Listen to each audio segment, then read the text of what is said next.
ফের হুমকির মুখে চিকিৎসক নার্সরা। মালদার রতুয়া ব্লক হাসপাতালের এই ঘটনা। মত্ত অবস্থায় হাসপাতালে হামলা ভাঙচুরের চেষ্টার অভিযোগ উঠছে। রীতিমতো আতঙ্কে হাসপাতালের চিকিৎসক নার্সরা। পরিস্থিতি নিয়ন্ত্রণে আনে রতুয়া থানার পুলিশ। এই ঘটনায় দুজনকে পুলিশ আটক করেছে বলে জানা যাচ্ছে। আবারও হুমকি চিকিৎসক নার্সদের, যে অভিযোগ মালদার রতুয়া ব্লক হাসপাতাল থেকে উঠছে। মত্ত অবস্থায় হাসপাতালে হামলা ভাঙচুরের চেষ্টার অভিযোগ উঠছে।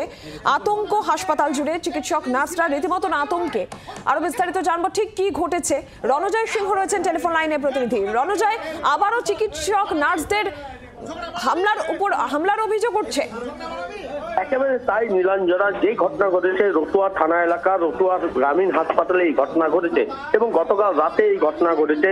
এই সময় এক ব্যক্তির হাত কাটা অবস্থায় রতুয়া হাসপাতালে আসে। সেই সময় চিকিৎসক যারা ছিলেন তারা বলেন যে হাসপাতালে সেলাই করার সুযোগ নেই এবং সেই সুযোগ পরিবারবর্গকে আনতে বলেন এবং তারপরে কিন্তু তার পরিবারের সদস্য এবং বেশ কয়েকজন যুবক হাসপাতালের চত্বরে এসে চড়াও হয় এবং কর্তব্যরত চিকিৎসক এবং নার্সদের হুমকি দেখাতে থাকে এবং রীতিমতো তাদের ফাঁসা দিতে পড়তে হয়।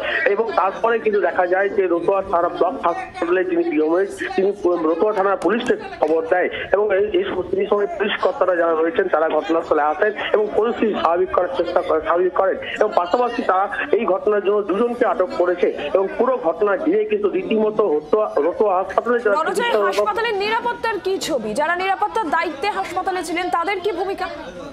মূলত গ্রামীণ হাসপাতালে পুলিশ প্রশাসনের তেমন নিরাপত্তা থাকে না এবং সেখানে সিভিক ভলেন্টিয়ার যারা রয়েছে তারাই নিরাপত্তার দায়িত্বে থাকে এবং রাতের বেলায় সেই সময় নিরাপত্তার ব্যবস্থা তেমন ছিল না, এমনটাই কিন্তু অভিযোগ করা হচ্ছে এবং চিকিৎসক যারা রয়েছেন তারা রীতিমতো আতঙ্কিত রয়েছেন এবং তাদের অভিযোগ যে পুলিশ যথাসময়ে না আসলে বড়সড় বিপদ হতে পারত এবং পুলিশের সাহায্য পেয়ে তারা রীতিমতো কিছুটা হলো স্বস্তি পেয়েছে। কিন্তু সেই প্রশ্ন থেকে আসছে যে রাতের অন্ধকারে মালদা জেলার রতুয়া থানা এলাকায় এই গ্রামীণ হাসপাতালে যে ধরনের নিরাপত্তা থাকার প্রয়োজন তা কিন্তু নেই এবং সেই অবস্থায় তারা রীতিমতো আতঙ্কিত যে পুনরায় সেই পুনরাবৃত্তি ঘটতে পারে এই ঘটনার এবং তার ফলে তারা নিরাপত্তার দাবিও কিন্তু জানাচ্ছেন পুলিশ প্রশাসনের কাছে।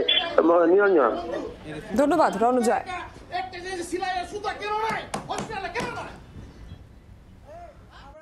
গতকাল রাত 11:30টার সময় 6-7 পেশেন্ট পার্টি আসে। তাদের একজনের হলো কি ডানা বাম হাতে মাঝের আঙুলটা কাটা ছিল 2 সেন্টিমিটার মতো। সেখানে আমরা সেলাই দিই, সঙ্গে সঙ্গে পেশেন্টটাকে অ্যাটেন্ড করা হয়, সেলাই দিই আমরা। এরপরে পুরো প্রসেসটাতে সমস্ত কিছু আমাদের হসপিটালে অ্যাভেলেবল থাকলেও যে সেলাই করার সুতোটা হয় সেটা আমাদের কাছে ছিল না, সেটা আমরা কিনতে পারি। তারা কিনে আনে, সেলাই দেওয়া হয় পুরোটাতেই এবং যখন সমস্ত কিছু কমপ্লিট হয়ে যায় তখন তারা একটা অভিযোগ জানাতে শুরু করে যে হলো সুতোটা কেন কিনে আনতে হচ্ছে, কেন হাসপাতালে নেই। এবং এই পুরো প্রসেসটাতে তারা হলো মদ্যপ অবস্থায় ছিল, মুখ দিয়ে মদের গন্ধ বেরোচ্ছে। তারা তারপরে রীতিমতো চেঁচামেচি শুরু করে, টেবিল থাপানো শুরু করে, বাজে কথাবার্তা এটা ওটা দিদিদের ওপর চিৎকার সমস্ত কিছু শুরু করে। দিয়ে আমরা সঙ্গে সঙ্গে হলো থানায় ফোন করি। থানা থেকে এসআই বাবু সঙ্গে সঙ্গে কিছুক্ষণের মধ্যেই আসেন এবং পুরো ব্যাপারটাতেই তাদেরকে নিয়ে যান। বাংলার আওয়াজ, বাঙালির আবেগ, জি 24 ঘন্টা।